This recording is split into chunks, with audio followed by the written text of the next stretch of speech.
Information security professionals implement technical and administrative controls to protect the confidentiality, integrity, and availability of data. However, these implementations remain unverified until they undergo a rigorous validation process.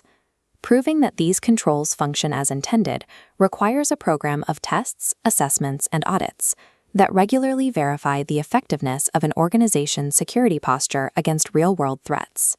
This structure represents the verification hierarchy, a three-tiered model used by enterprises to validate their security maturity. At the base, Level 1 consists of security tests. These are tactical, often automated checks, like vulnerability scans or penetration tests, designed to verify the technical function of a single security control. Level 2 elevates the process to security assessments. These move into strategic, human-led reviews that evaluate systemic risk and identify vulnerabilities within the organization's specific operational context. At the apex, Level 3 represents security audits. These are formal evaluations conducted by independent auditors to demonstrate control effectiveness to a third party. Without this escalating hierarchy of validation, an organization cannot accurately measure its own operational security. At the tactical layer, network discovery tools like Nmap probe ranges of IP addresses for open network ports, revealing the system's perimeter. These scanners manipulate protocol handshakes, forcing a target network to reveal its internal map. In a half-open scan, the scanner sends a single packet with the SYN flag set. If the target returns a packet with SYN and ACK flags, it indicates the port is open. Without permissions for a half-open scan, users must use a TCP connect scan, which opens a full, logged connection to the remote system. Specialized probes, like the XMIS scan, send a packet with thin, PSH, and URG flags set simultaneously. The response allows the scanner to deduce the specific methodology and rules enforced by a firewall. When a firewall interferes so heavily that the scanner cannot determine if the underlying port is open or closed, the port is labeled as filtered. This tactical testing layer is a game of interrogation, using protocol manipulation to expose the structural reality of the network perimeter. At scale, raw lists of IP addresses and port states are operationally overwhelming without a standardized way to describe the findings. The Security Content Automation Protocol, or SCAP, provides a common framework for naming and evaluating these technical vulnerabilities.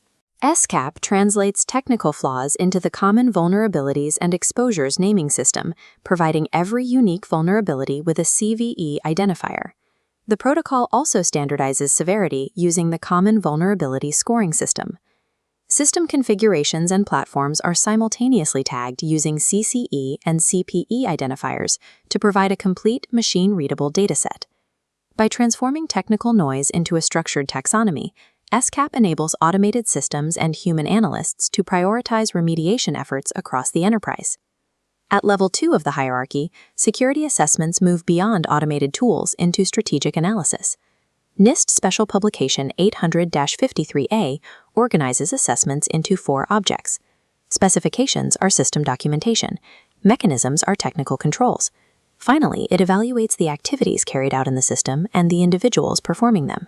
These assessments measure technical vulnerabilities against the human and procedural realities of the organization to determine actual risk. Level 3 is the security audit. The defining characteristic of an audit is the removal of conflict of interest through the use of independent auditors. Audits are categorized by control. Internal audits are performed by an organization's own independent staff. External audits are performed by an outside firm, and third-party audits are initiated by a different organization, like a regulator. To manage third-party requests, organizations use SOC audits. A SOC 1 engagement assesses financial controls. SOC 2 evaluates security and privacy under NDA. SOC 3 covers the same criteria but is intended for public disclosure. Audit value depends on the report issued. A Type 1 report is a documentation review at a single point in time.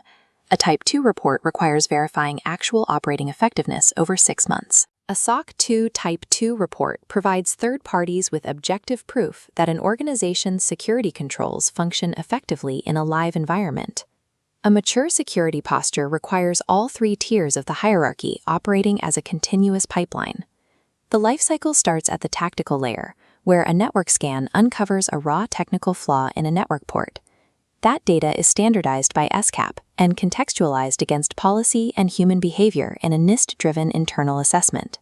The process concludes when an external auditor verifies the continuous remediation of those flaws, resulting in a formal Type 2 audit report. Tests provide visibility, assessments provide context, and audits provide the verifiable trust required to secure a modern enterprise.